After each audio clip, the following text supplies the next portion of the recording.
Bonjour à tous. Eh bien, prenons un instant aujourd'hui en compagnie de Marie, notre maman du ciel, pour l'aimer, pour la louer, la bénir, la glorifier, la consoler, la remercier. Nous allons prendre ce temps pour écouter son enseignement si précieux, et qui cherche jour après jour à nous ramener à notre juste place, à nous ramener dans le cœur de Jésus, à nous apprendre cette vie dans la divine volonté. Au nom du Père qui m'a créé, du Fils qui m'a sauvé et du Saint-Esprit qui me sanctifie. Amen. Jésus, je me plonge en toi, dans ta divine volonté. Je m'unis à toi, je m'identifie à toi, je me consume en toi.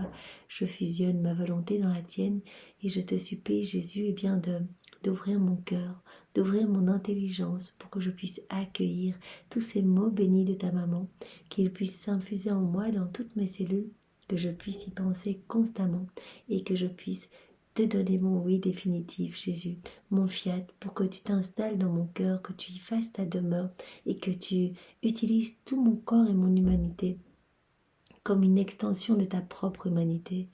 Oui, Jésus, je voudrais qu'à travers chacun de mes mouvements conscients et inconscients, tu puisses distribuer les fruits de la rédemption, que tu puisses te servir de mon souffle, de mes regards, de mes pas, de mes actions, de mes battements de cœur, que tout puisse t'amener de la joie et que tout puisse te glorifier, Seigneur. Vraiment, c'est par l'intercession de ta maman que je te demande cette grâce de la vie dans ta divine volonté. Merci Jésus de nous avoir donné Marie comme guide, comme médiatrice, comme reine. Merci avec tes propres remerciements pour ton amour, pour tes grâces que tu nous donnes continuellement, pour toutes ces bénédictions, pour ta miséricorde sans borne. Marie, je me tourne vers toi et je te dis également merci au nom de tous, particulièrement au nom des âmes du purgatoire, des agonisants, des pécheurs obstinés, de toutes les âmes qui sont consacrées à Jésus et ces âmes qui parfois l'abandonnent, et au nom de toutes les âmes qui ont déjà un pied dans la perdition. C'est vraiment un merci au nom de tous, comme si ma bouche était le haut-parleur de toute l'humanité. Eh bien, reçois ce merci qui t'est donné dans la divine volonté de Jésus.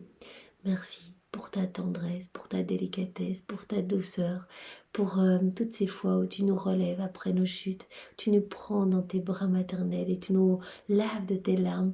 Vraiment, tu nous guides et tu nous ramènes continuellement à notre juste place, à notre place de fils et de filles légitimes de Dieu. Merci Marie d'inlassablement apparaître partout dans le monde pour nous appeler à cette conversion du cœur, pour vraiment nous montrer ce qu'il y a d'important à faire ici, que nous ne perdions pas notre temps. Vraiment, je te remercie infiniment. Je suis tellement heureuse d'être ton enfant. Je veux te demander pardon pour toutes ces fois où nous n'entendons pas ta voix, où nous ne voulons pas l'entendre, où nous feignons de ne pas l'entendre. Pardon pour toutes ces fois où nous te blessons en ne te reconnaissant pas, Marie, en ne t'écoutant pas. Pardon pour toutes ces fois où nous blessons Jésus par vraiment des mauvais comportements, par nos cœurs tout froids, fermés, indifférents, toutes ces fois où nous rejetons son amour. Et bien à chaque fois qu'il est blessé, qu'il subit ces petites morts continuelles pour tous nos actes en rupture avec la divine volonté, eh bien Marie, toi tu souffres avec lui. Alors je te demande pardon et je demande pardon également à Jésus. Je veux en réparation, eh bien t'offrir l'amour de Jésus, ses baisers, ses tendresses, tous ces actes tendres et affectueux. Je veux t'offrir, eh bien, tous les mots qu'il avait l'habitude de te dire. Je t'offre également l'amour du Père, l'amour de l'Esprit Saint. J'y ajoute, eh bien, tous les actes d'amour que Jésus a placés dans l'œuvre de la création, tous les actes d'amour qu'il a placés dans l'œuvre de la rédemption, depuis la seconde une où il s'est incarné dans ton sein, Marie, jusqu'à sa mort. Et je veux ajouter à ce paquet d'amour tous les actes d'amour que Jésus a placés dans l'œuvre de la sanctification, tout ce qu'il nous a laissé pour que nous puissions grandir jour après jour en sainteté. J'ajoute également tous les actes d'amour de tous les saints de tous les temps, toutes les prières, dévotions, chapelets, rosaires, etc. Bien sûr, tout refait dans la divine volonté, tout plongé dans l'acte unique et éternel de Dieu, d'amour de Dieu. Et j'y ajoute également bien, tous les actes d'amour de toutes les âmes qui ont vécu, qui vivent et qui vivront dans la divine volonté. À ce gros paquet d'amour, j'ajoute « Mais je t'aime et je t'offre tout, Marie », au nom de tous. Vraiment en gage de mon affection pour toi et en compensation pour toutes les offenses, pour tous les manques de respect, les irrévérences, les sacrilèges, les blasphèmes, voilà, tout ce qui est vraiment... tout ce qui est vraiment blessant pour ton cœur, Marie, et blessant pour le cœur de Jésus, eh bien, sois consolée. Je voudrais vraiment continuellement que tu puisses recevoir ce petit baume consolateur pour ton âme. Reine Immaculée, ma Mère du ciel, je viens aujourd'hui sur tes genoux maternels comme ton enfant chéri, et je m'abandonne dans tes bras. Je te demande une fois de plus avec les soupirs les plus ardents, en ce mois de mai qui t'est consacré, la plus grande grâce qui soit, celle de me permettre de vivre dans le royaume de la divine volonté. C'est vraiment ce que je veux, Marie. Tu vois que mon âme a soif de m'unir à Jésus. Alors obtiens-moi cette grâce. Toi qui es la reine de ce royaume, admets-moi comme ton enfant pour y vivre. Que ce ne soit plus un royaume désert, mais qui soit peuplé de tous les hommes. Vraiment, je souhaite eh bien, que le règne de la divine volonté puisse vraiment venir dans tous les cœurs, que le royaume de la divine volonté puisse être établi sur la terre comme il l'est au ciel.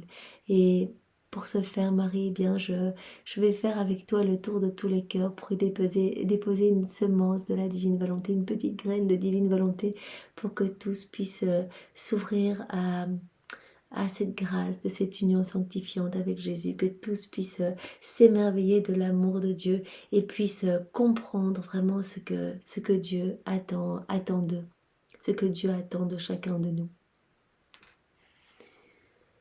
Je me confie à toi, Reine toute-puissante, afin que tu guides mes pas dans le royaume de la divine volonté, et ma main bien ancrée dans la tienne, tu vas me guider entièrement, j'ai confiance en toi. Tu vas me guider afin que je puisse vivre pour toujours dans la divine volonté. Tu seras ma mère, et à ce titre, eh bien, je te remets ma volonté propre. Voilà, je ne veux plus jamais en faire usage, je te la donne aujourd'hui.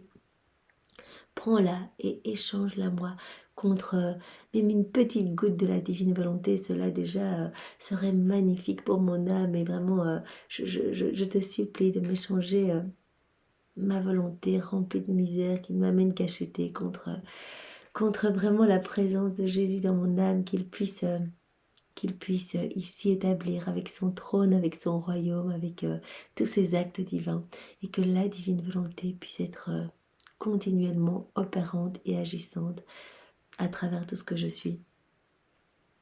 Je te prie aussi, maman, de m'éclairer pour me faire comprendre aujourd'hui ce que signifie volonté de Dieu, ce qu'il attend de moi, et vraiment que je puisse me mettre à son service et travailler à l'avènement du royaume. Je t'aime, maman, et vraiment je veux t'honorer en t'offrant ce Je te salue Marie au nom de tous, de tout mon cœur. Je te salue Marie, pleine de grâce, le Seigneur est avec toi. Tu es bénie entre toutes les femmes, et Jésus, ton enfant, est béni. Sainte Marie, Mère de Dieu, prie pour nous pauvres pécheurs, maintenant et à l'heure de notre mort. Amen. Très douce maman, mon pauvre cœur éprouve très fort le besoin de monter sur tes genoux maternels pour te dire mes petits secrets et les confier à ton cœur. Je veux vraiment me placer dans tes bras, et je veux poser ma tête sur ton cœur immaculé. Je veux y déposer mes peines, mes doutes, mes chagrins, mes tribulations, mes chutes, ce qui me cause du souci, maman. Je veux tout te donner. Je veux me confier à ton cœur. Écoute, maman, en regardant les prodiges inouïs que le fiat divin a opérés en toi, je sens qu'il ne m'est pas donné de t'imiter.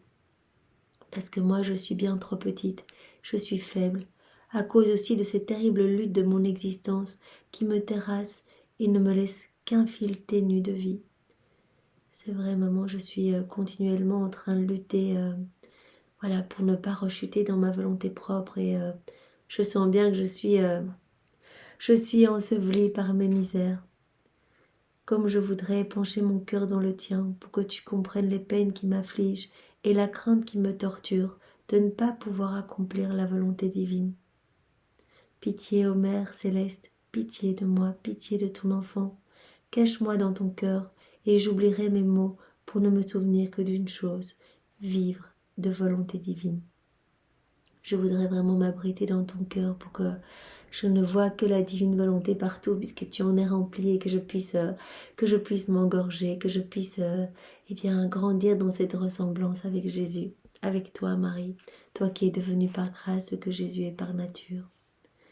Fille très chère, ne crains pas, confie-toi à ta maman, verse tout dans mon cœur et je tiendrai compte de tout. Je te servirai de maman, je changerai tes peines en lumière et je m'en servirai pour repousser les limites du royaume de la volonté divine dans ton âme. Donc Marie nous dit, bien n'ayez pas peur, venez déposer tout ce qui vous angoisse, voilà, tout ce qui vous inquiète, venez tout me donner. Marie nous demande de tout lui donner, parce qu'elle va tout prendre et va tout convertir en lumière. Elle va se servir vraiment de nos peines, de nos doutes, de nos tribulations, pour repousser les frontières de la divine volonté dans notre âme. Donc vraiment, tout va servir de matériel pour faire grandir la divine volonté en nous. Donc c'est magnifique. Il faut vraiment que nous nous plongions dans son cœur et que nous lui abandonnions tout en fait. Laisse donc tout de côté pour le moment et écoute-moi. Je veux te dire ce qu'a fait le petit roi Jésus dans mon sein et comment ta maman n'a jamais perdu le moindre souffle de son petit Jésus. La petite humanité de Jésus se développait donc en moi, hypostatiquement, unie à la divinité. L'union hypostatique désigne l'union substantielle de la nature divine et humaine dans une seule personne, le Christ, Fils de Dieu fait homme. Donc Jésus, vrai Dieu, vrai homme. Mon sein maternel était étroit et obscur. Il n'y entrait pas le moindre filet de lumière, et je voyais Jésus en mon sein immobile et enveloppé d'une nuit profonde. Vous imaginez Jésus, la lumière du monde, vraiment la lumière la plus parfaite qui soit, l'immensité qui accepte eh bien d'être enclos dans le sein de Marie, en fait, le sein aussi magnifique et pur soit-il. Eh bien Jésus a accepté vraiment d'être dans ces ténèbres, d'être confiné, de manquer de place, de manquer d'espace, de ne rien voir.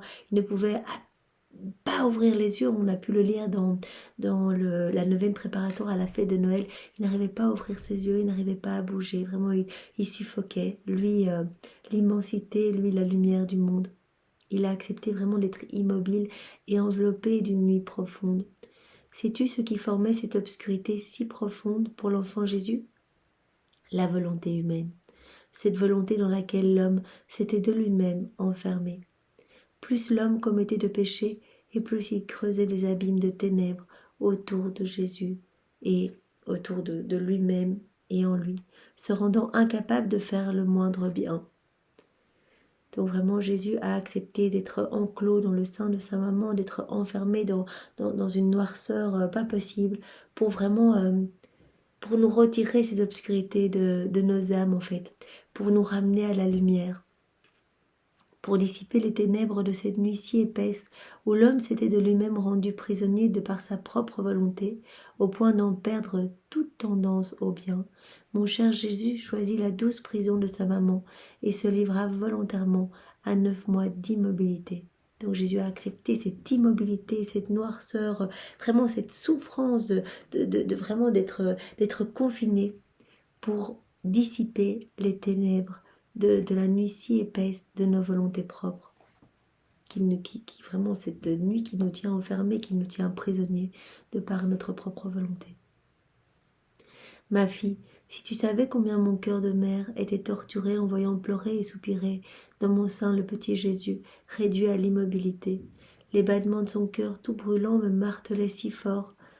Il brûlait d'amour et faisait retentir ses palpitations dans chaque cœur, implorant les âmes qu'il aimait. Donc vraiment Jésus suffoquait, il était vraiment comme en agonie dans le ventre de Marie pendant 9 mois et ses battements de cœur retentissaient unis à ceux de Marie et vraiment venaient appeler tous les cœurs à se rendre en fait, à s'ouvrir à son amour parce que Jésus veut donner à tous, même si on est le plus grand des pécheurs, et bien Jésus pour lui c'est rien du tout, il nous dit donnez-moi vos misères, donnez-moi vos peines et moi je les prendrai, je vous laverai vraiment de mon sang, je vous sanctifierai. Donnez-moi tout et je vous recouvrerai de ma lumière, de mes bénédictions. Donc vraiment, ces battements de cœur venaient tous nous appeler, venaient tous nous implorer à l'aimer, en fait, à accepter son amour, parce que Jésus ne peut rien nous donner si nous n'en voulons pas, si nous ne donnons pas notre oui, si nous n'ouvrons pas nos cœurs, eh bien Jésus est contraint de garder ses cadeaux, ses grâces, ses bénédictions, et donc cela l'étouffe de ne pas pouvoir donner son amour, cela l'asphyxie complètement. C'est volontairement qu'il avait échangé sa lumière contre leurs ténèbres, afin que tous puissent obtenir la vraie lumière pour leur salut. Donc c'est vraiment, il a accepté volontairement cette souffrance pendant 9 mois pour échanger vraiment nos ténèbres en lumière. Pour vraiment, il a pris nos ténèbres sur lui pour nous donner sa lumière, afin que nous puissions tous obtenir la vraie lumière pour notre salut. Ma très chère fille, qui pourra te dire ce que mon petit Jésus a souffert dans mon sein? Des peines inouïes et indescriptibles. Il était doté de sa pleine raison, étant Dieu et homme à la fois, et son amour était si fort qu'il semblait tenir à l'écart de lui ces océans infinis de joie, de bonheur et de lumière, tandis qu'il plongeait sa petite humanité dans des abîmes de ténèbres, d'amertume, de malheur et de misère. Tout ce que nous lui avions préparé, tout ce qu'on continue à faire dans nos vies, eh bien Jésus a tout pris, il a accepté vraiment de prendre vraiment toutes nos noirceurs, nos ténèbres, et il a volontairement mis de côté tout ce qui était océan infini de joie, de bonheur, de lumière. Il s'est plongé vraiment par amour pour nous dans tous ces abîmes d'amertume, de malheur et de misère. Tout ce que lui avaient préparé les créatures, le petit Jésus le prenait sur ses épaules comme si ses misères étaient les siennes. Il a pris vraiment nos douleurs. C'est pour cela que dans le ventre de Marie, eh bien Jésus était déjà avec une petite couronne d'épines, enfin d'innombrables couronnes d'épines. En fait, chaque pensée que nous avons maintenant, que les hommes ont eue ou qu'ils auront, toutes ces pensées déconnectées de la divine volonté, à chaque fois qu'on pense à quelque chose, mais que vraiment cela n'est pas tourné vers le ciel, qu'on ne pense pas à Jésus, eh bien, hop, on ceint la tête de Jésus d'une nouvelle couronne d'épines. À chaque fois qu'on regarde quelque chose sans penser à Jésus, eh bien, on lui enfonce des épines dans les yeux. À chaque fois que l'on fait quelque chose dans notre volonté propre, qu'on n'inclut pas Jésus, eh bien, on enfonce un clou dans la petite humanité de Jésus qui se trouve dans le sein de Marie. Et Jésus a vécu cela, cette passion continuelle, eh bien, il l'a vécu toute sa vie, il a reçu ses clous, mais c'était des petites morts qui ne s'arrêtaient jamais. À chacune des microsecondes, Jésus sentait vraiment ses clous, ses flagellations, tout en même temps, tout ce qui vraiment martelait et flagellait ses fibres les plus intimes. C'était ce que sa divinité imposait à son humanité pour que les hommes puissent être réhabilités à vivre dans la divine volonté, puissent vraiment être amenés à recevoir ce cadeau de la divine volonté. Donc Jésus a vraiment pris tout sur lui et il a accepté toutes ses souffrances dès le départ, déjà dès la seconde 1 de son incarnation dans le sein de Marie. Ma fille, le véritable amour n'en dit jamais assez, il ne ménage pas sa peine, et quand il éprouve de la peine, il recherche celui qu'il aime. Alors il est tout heureux d'offrir sa vie pour redonner la vie à celui qu'il aime. Jésus, son amour pour nous, il donne tout pour nous sauver. Ma fille, écoute ta maman, vois-tu quel grand mal il y a à faire ta propre volonté? Non seulement tu prépares la nuit pour ton Jésus et pour toi-même, mais tu y creuses des abîmes d'amertume, de malheur et de misère, dans lesquels tu demeures si fragilisé que tu ne sais même plus comment en sortir. Voilà, quand on agit seul, sans Jésus, eh bien on creuse pour nous des abîmes de tristesse, de crainte, de peur, de noirceur. Et on entoure aussi Jésus de toute cette puanteur en fait. C'est pour cela que tout au long de sa vie, Jésus a réparé pour nous au prix de toutes ses souffrances. Et pendant les 24 heures de sa passion, je vous invite vraiment à découvrir ces belles méditations. Eh bien, Jésus a accepté d'être jeté, par exemple, dans le torrent du Cédron, vraiment les égouts de la ville. Il a accepté de prendre toutes ces puanteurs sur lui. Vraiment, il y en avait dans son nez, dans sa bouche, il y en avait partout dans ses oreilles, etc. Il a accepté vraiment d'être recouvert au point que les soldats, le tyran du Cédron, vraiment la nausée face à tellement de mauvaises odeurs. Eh bien, il a accepté cela pour nous retirer vraiment notre manteau d'ordure et nous remettre ce manteau de gloire, ce manteau de lumière. Vraiment, c'est ce manteau qui nous avait été donné au départ, lors de la création de l'homme. Au départ, Adam, eh bien, il était rempli de la divine volonté, de la divine science, de la divine connaissance. Il avait vraiment cet habit de lumière. Et Jésus veut nous redonner cette place. Il nous rappelle vraiment à cette place de chef-d'œuvre de la création. Il nous dit, voilà, maintenant, j'ai tout payé. Regardez tout ce que j'ai souffert pour vous et tout ce que je continue à souffrir pour vous. Tous ces manques de réciprocité d'amour. Eh bien, je fais tout pour vous sauver et pour que vous viviez dans la divine volonté, que vous retrouviez vraiment cette belle place que je vous réserve. Fais attention, fais-moi plaisir en me disant que tu veux toujours faire la volonté divine. Maintenant, écoute-moi ma fille. Le moment était venu pour mon petit Jésus, tout soupirant d'amour de franchir le seuil pour sortir à la lumière du jour. Ses angoisses, ses soupirs ardents et ses désirs d'embrasser la créature, de se manifester à elle, de la regarder, pour s'emparer d'elle, ne lui laisser plus aucun repos. Jésus avait vraiment envie de nous serrer dans ses bras, il avait envie de vraiment d'être sur la terre et de continuer à réparer, etc. Donc en fait, le salut des âmes ne lui laissait aucun repos. Et tout comme il avait guetté aux portes du ciel l'heure de s'enfermer dans mon sein, de même guettait-il aux portes de mon sein, ce sein qui était pour lui plus encore que le ciel. Le soleil du Verbe éternel s'est levé alors au cœur du monde. Donc dès que Jésus est né, est sorti du sein de Marie, eh bien le soleil du Verbe éternel s'est levé sur la terre au cœur du monde. Et il y a établi son plein midi. Pour les pauvres créatures, il n'y aura plus désormais ni nuit, ni aube, ni aurore, mais à jamais le soleil à son zénith. Tout ce que Jésus a fait, eh bien, tous ces actes sont encore là, sont tous suspendus et toujours en acte de se donner. Donc il suffit que nous nous unissions à Jésus et directement tout ce qu'il a fait, toutes ses souffrances, etc., tout cela va être redistribué dans notre âme, mais aussi dans toutes les âmes pour autant qu'elles soient disposées à recevoir. Ta maman sentait qu'elle ne pouvait plus le garder en elle. Des océans de lumière et d'amour me submergeaient, et comme je le conçus dans un océan de lumière, ainsi est-il sorti de mon sein maternel, comme du sein d'un océan de lumière. C'est magnifique, et je vous invite vraiment à découvrir l'évangile tel qu'il m'a été révélé de Maria Valtorta, où c'est vraiment absolument incroyable, la naissance de Jésus et puis toute la vie de Jésus. Enfin, vraiment, tout y est expliqué avec tellement de détails et tellement de beauté. Donc, par exemple, la naissance de Jésus, c'est vrai que vraiment, il y a eu toute la cour céleste qui est venue adorer Jésus. Il y avait de la lumière partout, alors que cette petite grotte était absolument horrible, froide. Il y avait des bêtes partout, des chauves-souris, etc. Et quand Jésus est né, eh bien... tout a été recouvert d'une lumière incroyable. Même les toiles d'araignée sont devenues comme des bijoux, les insectes, les rats, etc. Tout est devenu somptueux et tout est devenu joyau du ciel autour de Jésus pour l'accueillir.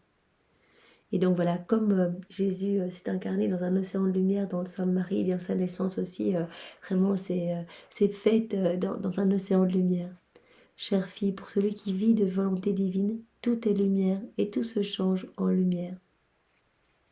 Bien, Jésus, nous prenons la lumière de ta naissance et nous venons la placer dans nos cœurs et dans tous les cœurs pour que vraiment nous puissions tous avoir cette conscience aiguisée de ton amour et revenir à toi, Seigneur. Dans cette lumière, j'étais plongée dans le ravissement et j'attendais de serrer dans mes bras mon petit Jésus. C'est Marie qui nous parle et qui vraiment est remplie de cette lumière et elle a hâte de serrer dans ses bras son petit Jésus. Quand il est sorti de mon sein, j'entendis ses premiers vagissements affectueux et l'ange du Seigneur le remit entre mes bras. Donc c'est vraiment un ange qui est venu lui mettre Jésus dans ses bras. Je l'ai étreint très fort sur mon cœur, je lui ai donné mon premier baiser et il m'a donné le sien. C'en est assez pour aujourd'hui, ma fille. Demain, je t'attendrai encore pour poursuivre le récit de la naissance de Jésus. Sainte maman, oh, que tu as de la chance, tu es vraiment bénie entre toutes les femmes. De grâce, par les joies que tu as éprouvées quand tu as serré Jésus sur ton sein et quand tu lui as donné ton premier baiser, je te prie, Marie, de déposer quelques instants le petit Jésus dans mes bras pour que je lui donne la joie de m'entendre lui jurer que je l'aimerai toujours et lui dire que je ne veux connaître rien d'autre que sa volonté divine. bien c'est magnifique, nous pouvons vraiment profiter de cet instant pour faire cette petite ronde. Nous pouvons venir dans la petite grotte avec Marie, Joseph. Jésus vient de naître. Il est dans les bras de Marie et nous venons nous prosterner, nous jeter à ses pieds et nous venons lui offrir nos volontés, nos vies, lui dire que vraiment nous l'aimons avec son amour, que nous l'adorons avec ses adorations, que nous le louons avec ses propres louanges à lui, que nous le bénissons avec ses propres bénédictions. Nous venons vraiment l'embrasser au nom de toute l'humanité entière, passée, présente et future. Nous supplions Marie de le déposer dans nos bras, vraiment pour que nous puissions nous remplir de sa lumière, de sa présence, de son Esprit Saint. Nous venons nous consacrer à leurs trois cœurs unis, Marie, Joseph et Jésus. Nous venons vraiment prendre Marie dans les bras en même temps que nous avons toujours Jésus dans l'autre bras. Et nous venons remercier Marie avec les remerciements de Jésus. Remercier Marie d'être la co-rédemptrice, d'être la mère de Jésus. La remercier d'avoir donné sa volonté pour que la divine volonté puisse faire ses merveilles en elle. Et nous pouvons remercier également Saint Joseph et vraiment rester là, profiter de ce moment magnifique et béni. Et nous pouvons demander à Jésus qu'il vienne déverser dans nos âmes et dans tous les cœurs tous les fruits attachés à ce moment de sa naissance. Nous pouvons aussi lui demander pardon pour toutes les âmes qui ne l'accueillent pas. Nous pouvons vraiment lui souhaiter la bienvenue et nous unir au berger que l'on voit arriver dans la grotte. Et nous pouvons vraiment offrir tout ce que nous sommes, nos pensées, nos émotions, nos désirs, nos peines, nos misères. Nous pouvons tout déposer dans le cœur de Jésus, dans le cœur de Marie, dans leurs deux cœurs unis. Et nous pouvons vraiment profiter de cet instant. Nous pouvons profiter également de cet instant pour consoler Jésus, pour vraiment le recouvrir de tout l'amour de Marie, de tous ses baisers, de sa tendresse. Nous pouvons lui donner le lait maternel. Nous pouvons vraiment le recouvrir de l'amour du Père, de l'amour de l'Esprit Saint, retirer sa petite couronne d'épines et la placer sur nos têtes à nous.